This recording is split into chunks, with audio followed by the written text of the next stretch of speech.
Sometime in the early to mid 2800s, after the Fortress Earth proclamation, the Martian Rebellion realized they faced a major roadblock. They did not have any military-grade HERCs or vehicles to effectively fight the Imperial police. Of course, simply stealing the vehicles they needed was an option, but Imperial security tended to be highly difficult to overcome at the best of times for the fledgling resistance. They needed another option. What was available to the general population were excavation and cargo HERCs, as Mars's main industry involved mining. While it's not known how the idea came about, the Dusters realized that they could take a commonplace cargo loader chassis and outfit it for war. And this was how a legend of the Starsiege would be born, the Emancipator, or Emanc for the pilots who would grow to love the versatile machine. While officially classified as a light HERC, the Emancipator was much slower than its closest Imperial counterpart, the Talon. The Talon in its night variant had a top speed of 138.6 kph and 144 kph respectively, versus the Emanc's much lower 127.1 kph. Two reasons can be surmised for this. The first being that due to the rebels' need for versatility over pure speed for their guerrilla operations meant that sacrifices needed to be made. The second reason would be that, well, it's a retrofitted cargo loader. It wasn't designed specifically for speed and interception like the Talon was. Either explanation, or both, would be plausible in this case. However, the Emanc more than makes up for its speed with heavier armor and the ability to mount both an XL-sized weapon on its top, along with a medium-sized weapon at the bottom.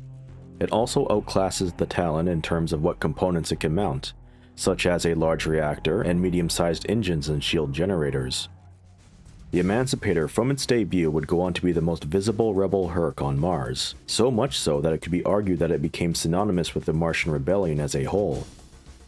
But that may have been due to it being the only choice for Dusters besides the far heavier, and slower, Olympian. Regardless, the Emanc excelled in its role as a guerrilla fighter. The stubby HERC found it had the perfect blend for dealing damage, taking it, and being mobile enough to evade Imperial reprisal. Even when military-grade HERCs and tanks began being more available to the Dusters, many still chose to stick with their beloved Emancipators. When the Tharsis cache was discovered, the Emancipator also proved that it had a talent for being a test platform for the newfound alien gear and weaponry. As a matter of fact, a potent and favored configuration among the rebel pilots involved mounting twin blasters on the Emanc for their hit-and-run attacks. The blasters had the power and range to attack from over 1,200 meters away, allowing its pilot to snipe enemy targets, while the HERC's mobility allowed it to avoid counterstrikes and reposition to attack again. Of course, this combination also proved very effective at knife fight range if the need arose. The Emancipator would go on to see service in the many battles of the Martian Rebellion and the Starsiege itself. From the Siege of Carter Flats, the Last Stand of Saathari, to the Battle of Eskandani Chasm, the plucky light HERC was more than able to match its technically superior enemies on the battlefield, be it human or cybrid. Over its history, the Emancipator came to truly embody the Martian spirit of improvision and indomitability. The design proved to be so popular and effective that it was redesigned from the ground up as a military vehicle for the free colonials in the post-Starsiege era.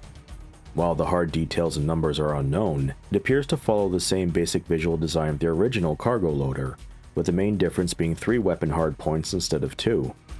These Emancipator Mark IIs would eventually take part in the free colonials contingent of the Artemis Pursuit Armada at the start of The Chase in 2845. But its service history from that point on is unknown. The Emancipator may never have been the most optimal HERC for the battlefields of the Starsiege, but its ruggedness, versatility, and surprising effectiveness easily won the hearts of its pilots, and, grudgingly, its enemies too. From humble cargo loaders to respected war Herculans, the story of the Emancipator is one of proud service to the defense of humanity.